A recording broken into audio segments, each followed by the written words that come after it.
साल 1944 ये वो समय था जब वर्ल्ड वॉर 2 अपने आखिरी दौर में था। अमेरिका का लॉस एलोमस नेशनल लेबोरेटरी एक्टिविटी से भरा हुआ था। यही वो जगह थी जहां दुनिया का सबसे बड़ा सीक्रेट प्रोजेक्ट चल रहा था, the Manhattan project. Italian born physicist और नोबेल प्राइज विनर ओपेनहाइमर के द्वारा इस प्रोजेक्ट को लीड किया जा रहा था। आइंस्टाइन भी इस प्रोजेक्ट से इनडायरेक्टली जुड़े हुए थे। इस प्रोजेक्ट का प्राइमरी मिशन एटॉमिक बॉम्ब के डिजाइन में क्रिटिकल कैलकुलेशन करना था। मैनहट्टन प्रोजेक्ट के बारे में आपको डिटेल इंफॉर्मेशन इस वीडियो में मिलेगी। अगर टाइम हो तो जरूर देख लेना, लिंक डिस्क्रिप्शन में है। हर रोज की तरह उस दिन भी एनरिको फर्मी, एडवर्ड टेलर और हार्वर्ड यॉर्क के साथ और भी साइंटिस्ट लंच टेबल पर बैठे हुए थे। टेबल पर एक न्यूयॉर्क मैगजीन पड़ी थी जिसमें एक फनी कार्टून था। कार्टून में फनी वे में दिखाया गया था कि एलियंस एक फ्लाइंग सोर्स से न्यूयॉर्क सिटी के डस्टबिन को चोरी कर रहे थे। एनरिको फर्मी के साथ बैठे सभी साइंटिस्ट जोर जोर से हंसने लगे,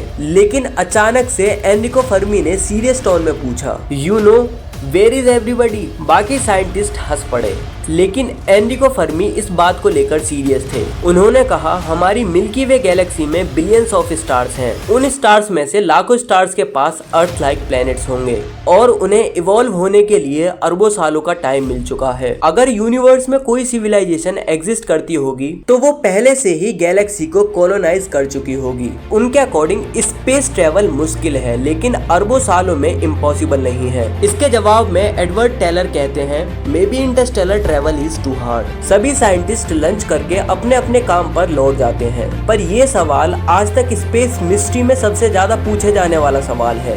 यहीं से जन्म हुआ फर्मी पैराडॉक्स का, वो कॉन्ट्रोडिक्शन जो आज भी साइंटिस्टों को परेशान करता है। प्रोबेबिलिटी कहती है कि इंटेलिजेंट एलियन सिविलाइजेशन होनी चाहिए, लेकिन ऑब्जर्वेशन के अकॉर्डिंग हमें आज तक उनका कोई एविडेंस नहीं मिला। ये गैप ही फर्मी पैराडॉक्स है। अर्थ के सरफेस पर जितने भी डस्ट के पार्टिकल हैं, मिल्की वे गैलेक्सी में उससे भी ज्यादा स्टार्स एग्जिस्ट करते हैं और हर स्टार के पास अपने खुद के प्लैनेट्स हैं और कुछ स्टार्स के पास अर्थ लाइक प्लैनेट्स भी हैं जो अपने स्टार के हैबिटेबल जोन में ऑर्बिट करते हैं। हैबिटेबल जोन का एनवायरनमेंट बिल्कुल अर्थ लाइक एनवायरनमेंट होता है। इवन वहाँ पर वाटर भी लिक्विड की फॉर्म में एग्जिस्ट करता होगा। ड्रैक इक्वेशन एक मैथमेटिकल फॉर्मूला है जो साल 1961 में फ्रैंक ड्रैक ने पब्लिक किया, जिसका पर्पस ये एस्टिमेट करना था कि मिल्की वे गैलेक्सी में कितनी इंटेलिजेंट सिविलाइजेशन एग्जिस्ट करती होंगी जिनसे हम कांटेक्ट कर सकते हैं। लेकिन इस इक्वेशन की सबसे बड़ी प्रॉब्लम ये थी कि इन वेरिएबल्स के रियल वैल्यू हमें नहीं पता थे। एक पॉपुलर थ्योरी है जो शायद हमें बताती है कि एलियंस हमें आज तक क्यों नहीं मिले,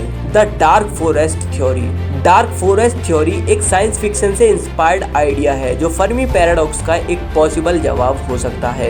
ये थ्योरी सबसे पहले चाइना के एक साइंस फिक्शन राइटर लियू चिक्सिन ने साल 2008 में अपनी नोवेल द डार्क फॉरेस्ट में पब्लिश की। इस थ्योरी का कॉन्सेप्ट सिंपल और टेरिफाइंग है। इमेजिन करो एक ऐसा डार्क फॉरेस्ट जहां हर जगह शिकारी छुपे हों, हर एक सिविलाइजेशन एक शिकारी की तरह छुपी बैठी हो। यूनिवर्स के केस में डार्क फॉरेस्ट हमारी गैलेक्सी है और शिकारी एडवांस सिविलाइजेशन। हमें नहीं पता कि किसी इंटेलिजेंट सिविलाइजेशन का इंटेंशन हमारे लिए क्या है। हो सकता है वो अपने सर्वाइवल को ज्यादा टाइम तक चलाने के लिए हमें डिस्ट्रॉय कर दें। लियू चिक्सिन ने इस थ्योरी के थ्रू फर्मी पैराडॉक्स का जवाब देने की कोशिश की है, जो कहता है कि यूनिवर्स में इतनी सिविलाइजेशन है तो हम आज तक उनसे क्यों नहीं टकराए। डार्क फॉरेस्ट थ्योरी का जवाब है क्योंकि हर सिविलाइजेशन अपना एग्जिस्टेंस छुपाने में बिजी है। एक गलती यानी कि सिर्फ एक सिग्नल और तुम्हारा पूरा प्लेनेट बर्बाद हो सकता है। यूनिवर्स में सरवाइव करने का सिर्फ एक ही रूल है, चुप रहो और पहले मार दो। इसके अलावा कुछ साइंटिस्ट ग्रेट फिल्टर थ्योरी को सजेस्ट करते हैं। द ग्रेट फिल्टर थ्योरी भी फर्मी पैराडॉक्स का एक पॉसिबल एक्सप्लेनेशन है। इसका मेन आइडिया ये है कि इंटेलिजेंट लाइफ के बनने के प्रोसेस में कई बड़े फिल्टर्स होते हैं जो कि ज्यादातर स्पीसीज इन्हें क्रॉस नहीं कर पाती हैं। अब इसमें हम पृथ्वीवासियों का ही एक एग्जांपल ले लो। स्टेज 1, हम ह्यूमंस इतने लकी हैं कि हमारा प्लेनेट हैबिटेबल जोन में है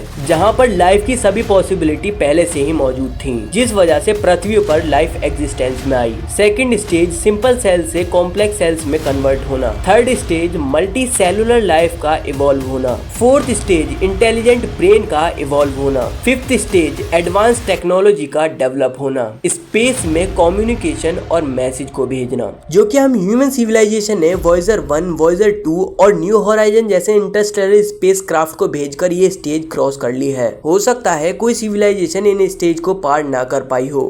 जिस वजह से हम उनसे कांटेक्ट नहीं कर पाए हों। या फिर हो सकता है कि एडवांस सिविलाइजेशन और हम में एक टेक्नोलॉजिकल गैप हो, वो हमसे काफी ज्यादा एडवांस हो जिस वजह से वो हमें इग्नोर कर रहे हों, या फिर उनका हमसे कांटेक्ट करने का तरीका हमारे तरीके से बिल्कुल अलग हो सकता है। दोस्तों, अगर वीडियो इन्फॉर्मेटिव लगी हो तो चैनल को सब्सक्राइब जरूर करें।